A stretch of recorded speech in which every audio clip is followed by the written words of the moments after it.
আসসালামু আলাইকুম সবাইকে ওয়েলকাম জানাচ্ছি রেসিপি বাই আমার কিচেনে আর নতুন একটি রেসিপি দেখার জন্য। আজকে খুবই মজাদার একটি রেসিপি শেয়ার করব, আর সেটা হচ্ছে কাস্টার্ড আইসক্রিম রেসিপি।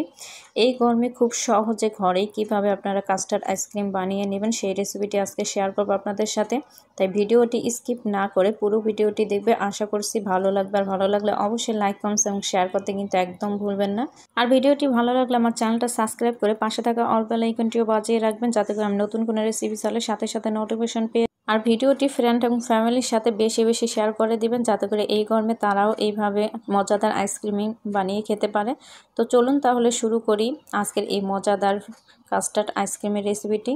তো প্রথমেই আমরা একটা কাস্টার্ডের মিশ্রণ তৈরি করে নেব। তার জন্য 1 কাপ পরিমাণে দিয়ে দিলাম গরুর দুধ, আর দিয়ে দিলাম 1/4 কাপ পরিমাণে চিনি। এখানে যেহেতু আমি কাঁচা দুধটা ব্যবহার করেছি, আমি একটু জাল করে নেব, অপেক্ষা করব এটা বলক আসা পর্যন্ত। আপনার চাইলে কিন্তু এখানে জাল করা দুধটাও ব্যবহার করতে পারবেন। তো দুধটা বলক চলে আসলে 1 মিনিটের মতো এটাকে আমি রান্না করে নিব। তার 1 মিনিটের মতো এটা রান্না করে নিয়েছি। এখন এখানে নিয়েছি আমি 1/4 কাপ পরিমাণে লিকুইড দুধ নিয়েছি। এর মধ্যে দিয়ে দিলাম আমি 1 টেবিল চামচ পরিমাণে কাস্টার্ড পাউডার, আর দিয়ে দেব 2 টেবিল চামচ পরিমাণে গুঁড়া দুধ। এখন এই গুঁড়া দুধ আর কাস্টার্ড পাউডারটা ভালোভাবে মিক্স করে নিচ্ছি। ভালোভাবে মিক্স করা হয়ে গেলে এখন অল্প অল্প করে দুধের মিশ্রণের মধ্যে ঢালবো আর নেড়ে চেড়ে দিব। অবশ্যই কিন্তু এটা ঢালতে হবে অল্প অল্প করে, আর নেড়ে চেড়ে দিতে হবে, না হলে দেখা যাবে যে নিচে লেগে যেতে পারে। আর এটা নাড়তে নাড়তে এক পর্যায়ে এটা ঘন হতে শুরু করবে। দেখেন এটা আগের চাইতে অনেকটা ঘন হয়ে গেছে। আর এখানে আমি 1 টেবিল চামচ পরিমাণে প্রথমে কাস্টার্ড পাউডার দিয়েছিলাম, পরবর্তী আবার 1/2 টেবিল চামচ পরিমাণে কাস্টার্ড পাউডার আমি দিয়েছি। মোট 1.5 টেবিল চামচ পরিমাণে কাস্টার্ড পাউডার লেগেছে আমার। তো ভালোভাবে নেড়ে চেড়ে এই পর্যায়ে দেখেন এটা কিন্তু অনেকটা ঘন হয়ে গেছে। আমি চুলাটা বন্ধ করে দিচ্ছি, এটা ঠান্ডা হওয়ার পর কিন্তু আরেকটু ঘন হয়ে যাবে।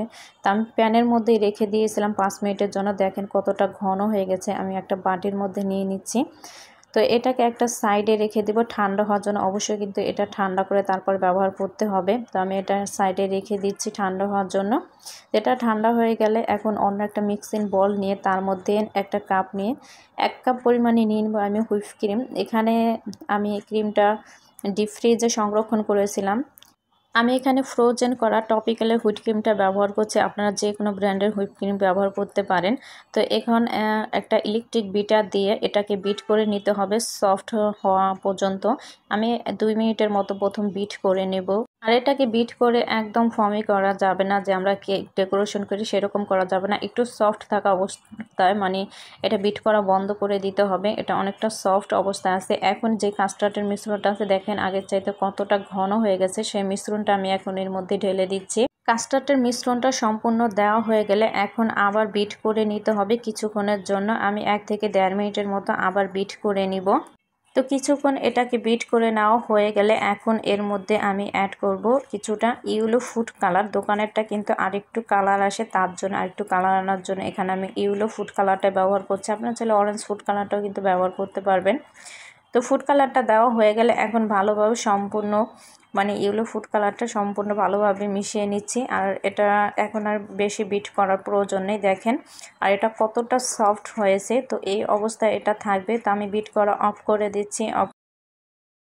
এখন একটা স্প্যাচুলার সাহায্যে ভালোভাবে সব কিছু একসঙ্গে একটু মিশিয়ে নিচ্ছি সাইড থেকে। তো সব কিছু একসঙ্গে ভালোভাবে মিশানো হয়ে গেলে এখন এখানে আমি নিয়ে একটা আইসক্রিমের বক্স। আমি 1 লিটার একটা আইসক্রিমের বক্স নিয়েছিলাম, তো এটার 1/2 লিটার হবে। তো আমার কাছে ছোট বক্স ছিল না, তো তার জন্য আমি এই বক্সটার মধ্যেই আমি এটাকে সেট করব। তো আইসক্রিমের বক্সটার মধ্যে আমি সম্পূর্ণ মিশ্রণটা ঢেলে দিচ্ছি।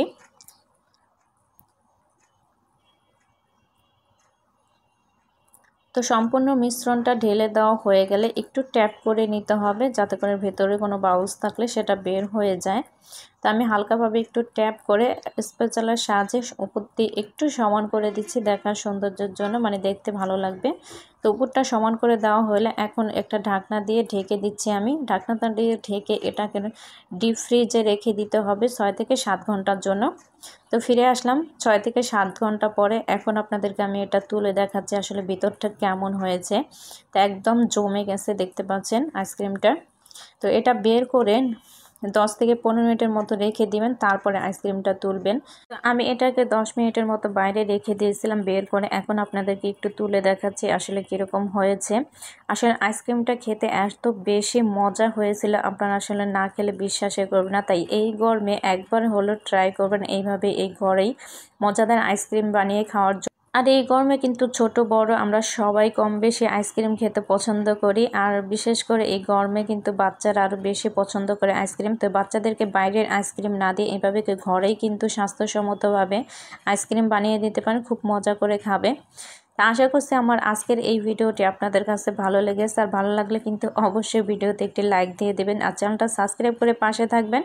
চ্যানেলটা সাবস্ক্রাইব করে আমার ভিডিও সবার আগে পেতে চ্যানেলটা সাবস্ক্রাইব করে পাশে থাকা অল বেল আইকনটিও বাজিয়ে রাখবেন, যাতে করে আমি নতুন কোনো রেসিপি ছাড়লে সাথে সাথে নোটিফিকেশন পেয়ে যান।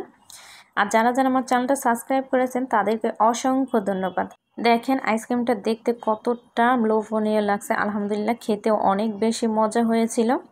তা আজকের ভিডিওটি এই পর্যন্তই। সবাই অনেক বেশি ভালো থাকবেন, সুস্থ থাকবেন, আর আমার জন্য বেশি বেশি দোয়া করবেন, আর ফ্রেন্ড এবং ফ্যামিলির সাথে ভিডিওটি বেশি বেশি শেয়ার করে দেবেন।